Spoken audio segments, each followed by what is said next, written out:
Hello everyone, good morning. আমি দীপা। আমার চ্যানেলের নতুন আরও একটি ভিডিওতে তোমাদের সকল বন্ধুদের জানাই অনেক অনেক ওয়েলকাম। আজ সকালে বানিয়েছিলাম ব্রেকফাস্টে আলু পেঁয়াজ ভাজা। দেখো আমি আলুগুলোকে সব সাইড করে মাঝখানে তেলটা জড়ো হতে রেখে দিয়েছি, যাতে তেল খুব কম খাওয়া হয় সেই কারণে।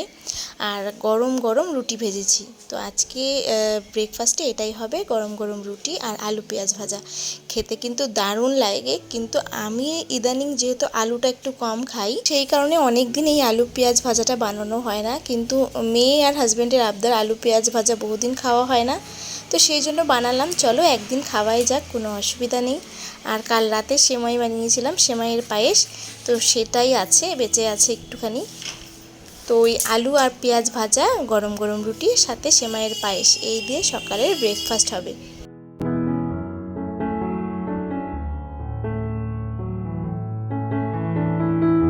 এই দেখো প্রথমে মেয়েকে দিয়ে দিয়েছি, তো ও খেয়ে নিচ্ছে। তারপর আমি আর হাজব্যান্ড খাবো। হাজব্যান্ড একটু কাজে ব্যস্ত আছে, তো ও বললো যে ওকে দিয়ে দাও, ও খেয়ে নেক, তারপরে আমরা দুজনে মিলে খাবো। হ্যাঁ বলি, এটা কিন্তু সানডের ব্লগ ছিল, মানে আমি সানডেতে ভিডিও শ্যুট করেছিলাম। একদিন আমার ভিডিও দেওয়া হয়নি, চ্যানেলে গ্যাপ গেছে। এটা আমার ব্রেকফাস্ট। দেখো আমি আবার একটু সাথে টক দইও নিয়েছি। আলু পেঁয়াজ ভাজা, রুটি আর সাথে টক দই। আর টক দই হাজব্যান্ড আর মেয়ে ওরা কেউই খায়নি, আমি শুধু খেলাম। আর এদিকে দেখো আমার বরমশাই, এই যে প্রচণ্ড গরম পড়েছে, 2-3 দিন যাবৎ ভালোই রোদ উঠছে শিলিগুড়িতে, প্রচণ্ড গরম পড়ছে। তো ওর তো গায়ে এখন আর জামা কাপড় থাকবেই না, আর ভিডিওতে ওকে আনা মানে বিশাল ব্যাপার, বিশেষ করে এই গরমের দিনে সবসময়ই ওরকম খালি গায়ে থাকে। আর সেই কারণে না আমি ভালো করে ভিডিও করে ওকে দেখাতেও পারি না, তবুও একটু ক্লিপ নিলাম। আর এইদিকে দেখো এখানে কাঁচা হলুদ দেখতে পাচ্ছ, এগুলো ধুয়ে পরিষ্কার করে নিচ্ছি। এগুলো আমার বাড়ির কাঁচা হলুদ। কাঁচা হলুদ বোনা হয়েছিল, সেখান থেকে এতগুলো কাঁচা হলুদ মানে বের করা হয়েছে মাটির থেকে। তো এগুলো কি করব, অনেক দিন ধরে পড়ে আছে, তো ভাবছি এটাকে একটু গুঁড়ো করে রাখি। অনেক সময় স্কিনে ইউজ করতে পারবো বা রান্নায়ও ইউজ করা যায়। তো সেই জন্য না আমি এটাকে সেদ্ধ বসিয়েছি। ভাবছি আজকে রোদ যেহেতু 2 দিন ধরে ভালোই উঠছে, তাহলে রোদে শুকিয়ে নেব, শুকিয়ে নিয়ে গুঁড়ো করে নেব। আর রান্নাটাও বসিয়ে দিলাম। এদিকে হাজব্যান্ড কিন্তু বাজারে গেছে, যেহেতু সানডে বাজারে গেছে, কি আনবে ঠিক জানি না। তবুও বলেছি বেশি কিছু এনো না, অল্প এনো, কারণ আমার আজকে অনেক কিছু কাজ আছে। তো আমি কিন্তু সেরকম কিছু রান্না করতে পারবো না। তো এদিকে আমি একটা সবজি কেটে নিয়েছিলাম, 5 মিশালি সবজি। আর আমাদের জানো তো, যতই মাছ মাংস যাই রান্না হোক না কেন, আমাদের একটা সবজি না হলে যেন হয় না। সেটা যে কিছুরই হোক, একটা সবজি আমাদের রেগুলার প্রয়োজন হয়। সবজি না হলে না আমাদের খাওয়াটা ঠিক হয় না। তো সেই জন্য একটা সবজি এখানে বসিয়ে দিলাম, মিষ্টি কুমড়ো, আলু, বেগুন সব কিছু দিয়ে। আর এদিকে দেখো আম পাতা, আমি গিয়ে দৌড়ে গিয়ে ছাদের থেকে আম পাতা তুলে নিয়ে এসেছি। ওই যে কাঁচা হলুদটাতে সেদ্ধ বসিয়েছি না, ওর মধ্যে আম পাতা দিয়ে দিলাম। আম পাতা দিলে নাকি হলুদের রঙটা খুব ভালো হয়। আমি জানি না, যদিও ফার্স্ট টাইম ট্রাই করছি, দেখা যাক কী হয়। এখানে মোটামুটি 60% মতন সেদ্ধ হয়ে গেছে, তো নামিয়ে দিয়েছি।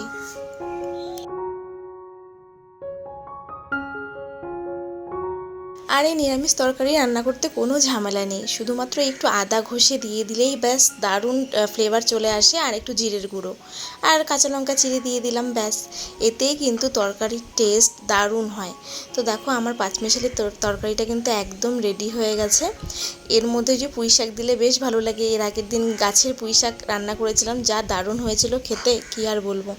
আর এমনিতেও পুঁই শাকের তরকারি বেশ ভালোই লাগে।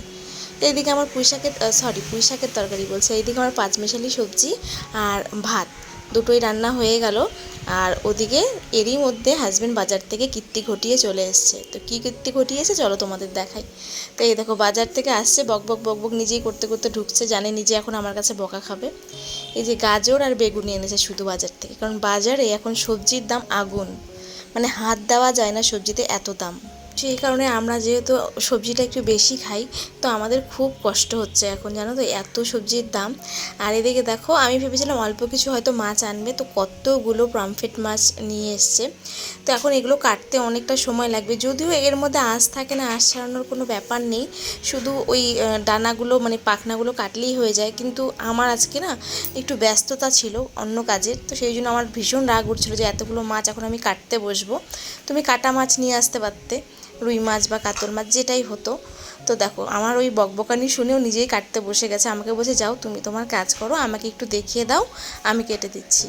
তো যাই হোক, যতই আমার বরটা আমাকে বকুক, আমাকে না বুঝুক, কিন্তু মাঝে মাঝে কিন্তু আমাকে এরকম টুকটাক হেল্প করে দেয়। তাতে বুঝি বাড়িতে অনেকেরই অনেক অসুবিধা হয়, আমার বর যেহেতু আমাকে এইভাবে হেল্প করে দেয়। কিন্তু যাই হোক, সেই কথা আমি আর গুরুত্ব দিই না, আমার বড়ও পাত্তা দেয় না। আমার বর একটাই কথা বলে যে আমরা কি করে ভালো আছি বা আমরা দুজন দুজনকে কি করে হেল্প করলে দুজন ভালো থাকবো, সেটাই মানে আসল বিষয়। কে কী ভাবলো, কে কী না ভাবলো, সেগুলো দেখে আমাদের লাভ নেই। সত্যি এখন এটাই ভাবি যে একে অপরের পাশে দাঁড়াবো না, এটা কি হয়? যার যখন যাকে প্রয়োজন, অবশ্যই সেই কাজগুলো যদি একটু ভাগ করে নেওয়া যায়, তাহলে কিন্তু সংসারের কাজগুলোকে আর বোঝা বলে মনে হয় না।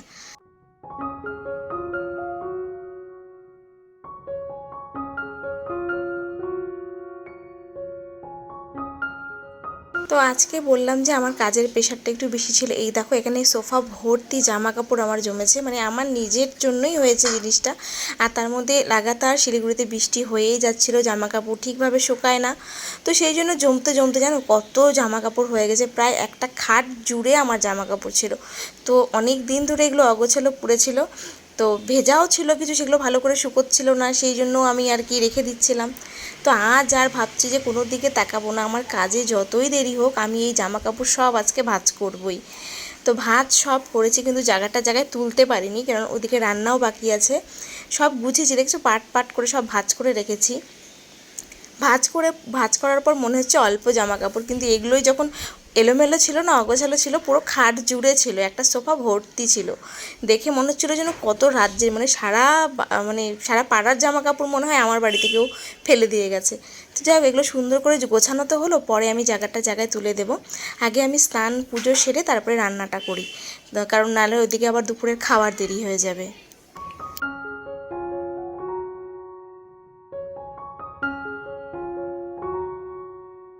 তো এই যে আমার কাঁচা হলুদগুলো সেদ্ধ করে নিয়েছিলাম, সেগুলোকে ঠান্ডা মানে জল ঝরিয়ে ঠান্ডা করে নিয়েছি। এখন এগুলো একদম ছুরি দিয়ে পাতলা পাতলা পিস করে কেটে নেব, যাতে তাড়াতাড়ি শুকিয়ে যায়। ঠিক আছে, দেখতেই পাচ্ছ আমি কিভাবে কাটছি। তো এটা করে স্নান করে তারপরে আজকে ভাবছি রান্নাটা সারবো।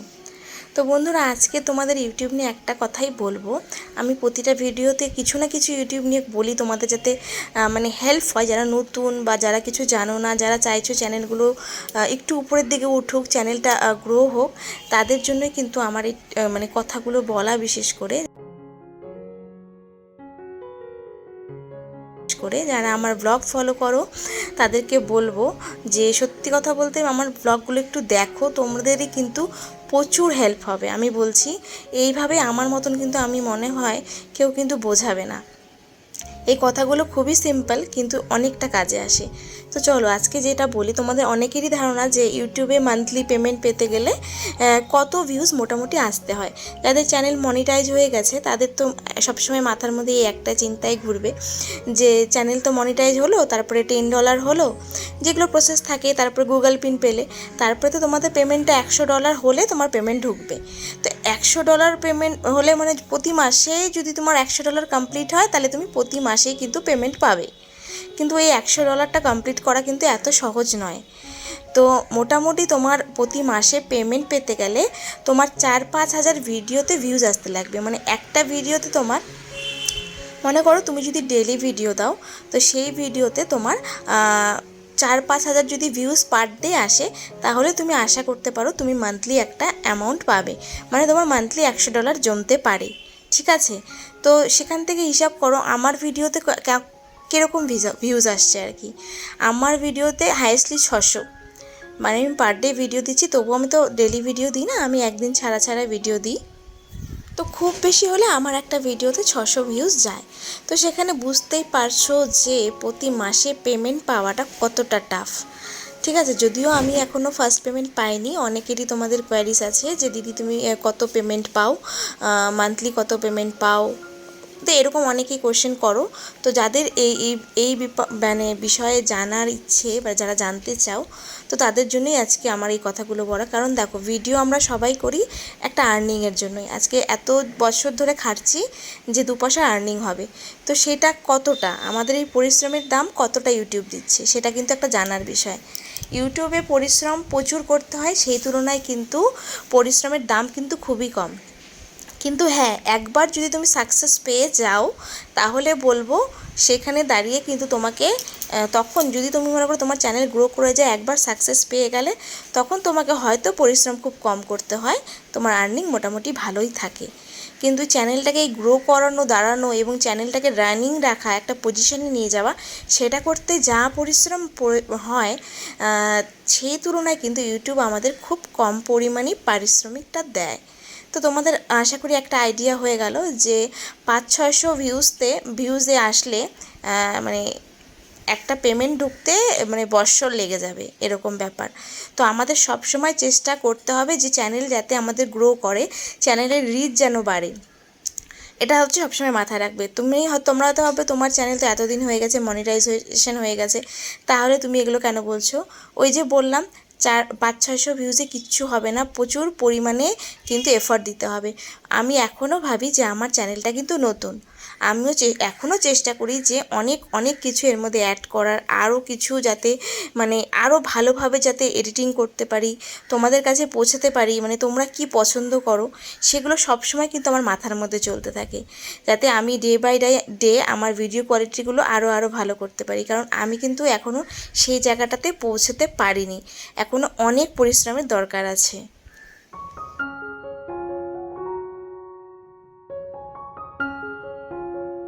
এখন দুপুরের খাবার বেড়ে নিয়েছি সবার জন্য, মানে আমাদের 3 জনের জন্য।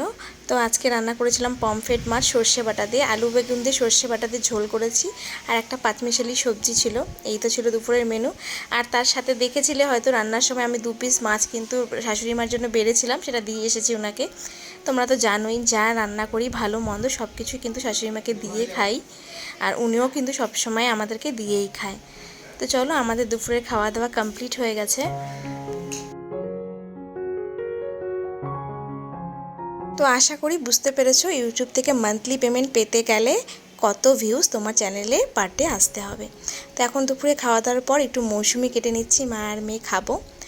তোমরা অনেকেই জানতে চেয়েছিলে যে দিদি তুমি ভিডিওটা কিভাবে করো, কোন অ্যাঙ্গেল থেকে করো, বা তোমার ভিডিওটা কে করে দেয়।